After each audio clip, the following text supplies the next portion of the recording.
लिए कैसे ये लोग डालते हैं अपनी पूरी जिंदगी खतरे में। और देश का एक ऐसा राष्ट्रपति जिसने बनाया था 35,000 महिलाओं के साथ गैर संबंध। कौन है ये आदमी? और अडानी को नीचे गिरा के हिंडनबर्ग ने कमाए करोड़ों रुपए। क्या ये सारी है पैसे कमाने की चाल? और खराब एटीएम का इस्तेमाल करके ये आदमी कैसे बन गया करोड़पति? और भारत की शादियां कैसे तबाह कर रही है लोगों की जिंदगी? और अब भारत में भी आने वाला है यूक्रेन जैसा भूकंप, हो गई है भविष्यवाणी। जानने के लिए बने रहिए वीडियो के एंड तक। नंबर 7, आप जो भी घर पर नमक खा रहे हो उसे बनाने के लिए कई लोग अपने हाथ पैर यहाँ तक कि अपनी जिंदगी भी दांव पर लगा रहे हैं। हाँ, आपने बिल्कुल सही सुना। गुजरात रेगिस्तान में जो नमक बनाया जाता है उसकी खेती करने के लिए जो लोग काम करते हैं उनकी जिंदगी बहुत ज्यादा जोखिम में होती है। नमक की खेती करना उतना भी आसान नहीं जितना लगता है। और नमक की खेती करने वाले लोगों को कई प्रकार की चमड़ी की प्रॉब्लम से गुजरना पड़ता है। उन्हें बहुत ज्यादा अलग अलग टाइप की स्किन प्रॉब्लम्स हो जाती है। और उसी के साथ 40 से 50 की उम्र आते वक्त उनमें से ज्यादातर अंधे हो जाते हैं, क्योंकि सूरज की रोशनी उनकी आंखों में काफी ज्यादा गिरती है नमक से रिफ्लेक्ट होकर। और अगर उनको शरीर में कहीं पर भी चोट लगती है तो वो चोट कई महीनों तक नमक की वजह से ठीक नहीं होती। और अगर एक बार भी इनका कोई चोट वाला हिस्सा ज्यादा देर नमक वाले पानी में रह जाता है तो फिर उनको वो अंग काटना भी पड़ता है। ये बहुत ही ज्यादा खतरनाक काम है, जिसके बाद पूरे साल भर मेहनत करके इन्हें मुश्किल से 2 से 3 लाख रुपए मिलते हैं। नंबर 6, दुनिया में एक ऐसा शासक भी था जिसने 35,000 से ज्यादा महिलाओं के साथ संबंध बनाया। हम बात कर रहे हैं क्यूबा के राष्ट्रपति फिडेल कास्त्रो की। इनकी जिंदगी पर बनी एक डॉक्यूमेंट्री थी जिसमें ये कहा गया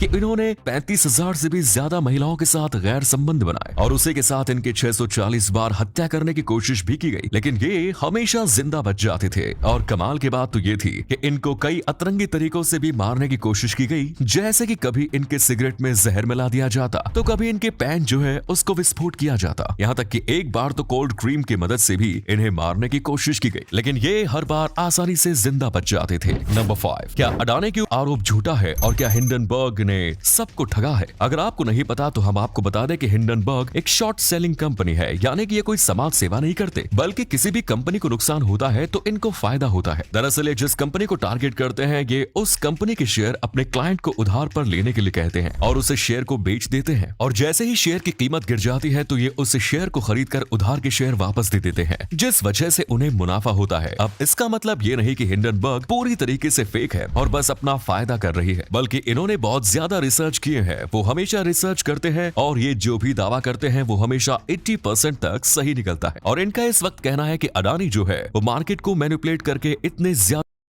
पूरी तरीके से अपने शेयर्स को मैनिपुलेट किया और अपने शेयर्स की कीमत इतनी ज्यादा बढ़ा दी। और अडानी ने इस मामले को अब कोर्ट में घसीटा है और यूएसए के सबसे बड़े लॉयर को अपना लॉयर बनाया है। नंबर 4, खराब एटीएम का इस्तेमाल करके एक आदमी करोड़पति बन गया। ये आदमी ऑस्ट्रेलिया के रहने वाला था और इसने एक बार जाकर एटीएम में से 10,000 रुपए निकालने की कोशिश की, लेकिन स्क्रीन पर मैसेज आया कि ये ट्रांजेक्शन कैंसिल हो गई है। लेकिन जब उसने नीचे देखा तो ट्रे से पैसे बाहर निकले हुए थे। उसने इस पैसे को लिया और देखा तो उसके बैंक से कुछ भी अमाउंट नहीं कटा। इसके बाद उस आदमी ने इस एटीएम से और भी पैसे निकालने की कोशिश की और इस बार भी ऐसा ही हुआ। इसे पैसे मिल गए लेकिन इसके बैंक से पैसे नहीं कटे। फिर क्या था, इसने एटीएम में से पैसे निकालना शुरू किया और करीब 9 करोड़ रुपए निकाले और बैंक को इसके बारे में 5 से 6 महीने तक पता ही नहीं चला और इन्होंने सारे के सारे पैसे मस्त मौज मस्ती में उड़ा दिए। इतने पैसे मिलने के बाद इन्होंने एक बार बैंक में फोन करके पूछा था कि इनके अकाउंट में कुछ गड़बड़ी तो नहीं, लेकिन संतुष्टि होने पर इन्होंने पैसे उड़ाना शुरू कर दिया। नंबर 3, क्या इंडिया में महंगी शादी करना पैसे वेस्ट करना है? पूरी दुनिया के मुकाबले इंडिया में सबसे ज्यादा महंगी शादी की जाती है। एक आंकड़े के हिसाब से इंडिया का एवरेज परिवार अपने बचत का या फिर सालाना इनकम का 80% अपनी बेटी या फिर बेटे की शादी में लगा देते हैं। जो भी छोटी शादी करता है उन्हें लगता है कि लोग उसका मजाक उड़ाएंगे। इस वजह से जानबूझकर पैसे ना होने के बाद भी कई लोग लोन लेकर भी शादी करते हैं, क्योंकि हर किसी को बड़ी शादी चाहिए। अब बड़ी शादी करवाने में कोई दिक्कत नहीं है, लेकिन ये करवाने से पहले आपको सोचना चाहिए कि क्या सच में आपके पास इतने पैसे हैं। और अगर शादी करवाने में आपकी इनकम का 80% हिस्सा चला जाता है तो यकीनन ये बिल्कुल भी सही डिसीजन नहीं है।